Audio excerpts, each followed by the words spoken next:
अब आप देखेंगे जीतू पटवारी जहां देखो वहीं आजकल आंदोलन आंदोलन आंदोलन कर रहे हैं। जिस प्रकार से अभी एक नया मीम वायरल हो रहा था कि जब सरकार थी तब तो तुम कुछ कर नहीं पाए, अब सरकार नहीं है तो चिल्ला रहे हो किसान किसान किसान। ये मीम काफी वायरल हो रहा है। देखिए यहां पर गेहूं 3000 रुपए, धान 3100, सोयाबीन 600।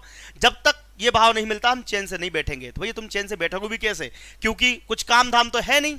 अब काम क्या बचा है, जबरदस्ती की बातें करना। भैया तुम्हारे इस राज्य में कितना गेहूं का दाम मिलता था, कितने धान के दाम मिलते थे, हमने देखे हैं।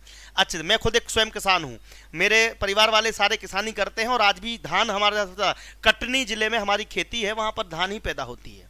अब धान के दाम तुम 3100 रुपये करवा रहे हो तो भैया वो किसान अगर चाहेगा तो किसान सब करवा लेगा, लेकिन फिर भी किसानों के साथ अगर कोई खड़ा है तो अच्छी बात है। किसानों के दाम बढ़ने चाहिए। मेरा निजी वक्तव्य है कि मैं चाहता हूं कि किसान के धान के दाम 3100 रुपये प्रति क्विंटल, गेहूं 3000 रुपये और सोयाबीन 6000 रुपये प्रति क्विंटल की दर से बिकना चाहिए। सरकार को इस बात में संज्ञान लेना चाहिए। देखते हैं जीतू पटवारी ने क्या कहा।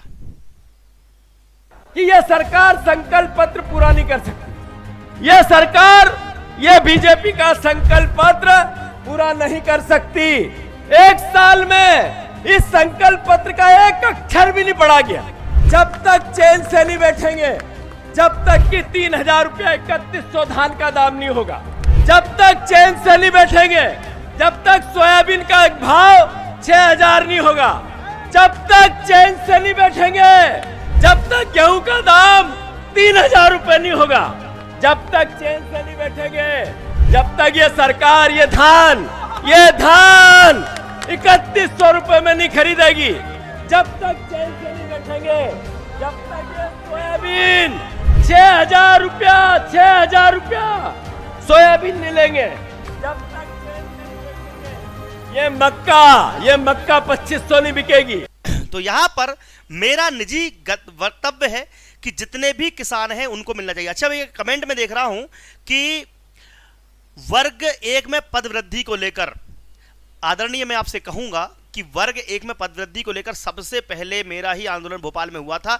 एक बार नहीं 2 बार हम गए थे, लेकिन मध्य प्रदेश के छात्र इतने सोए हुए हैं, इसलिए मध्य प्रदेश का जो नाम है वो सोया प्रदेश पड़ा हुआ है।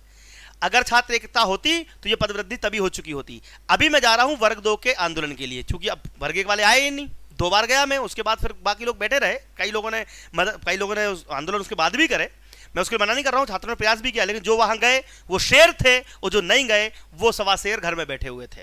अब आप ये बात समझ लीजिएगा कि मैं जाऊंगा आंदोलन करने, में जा रहा हूं वर्ग 2 के नोटिफिकेशन को जारी करने के लिए। अब नहीं हो पा रहा है तो मैं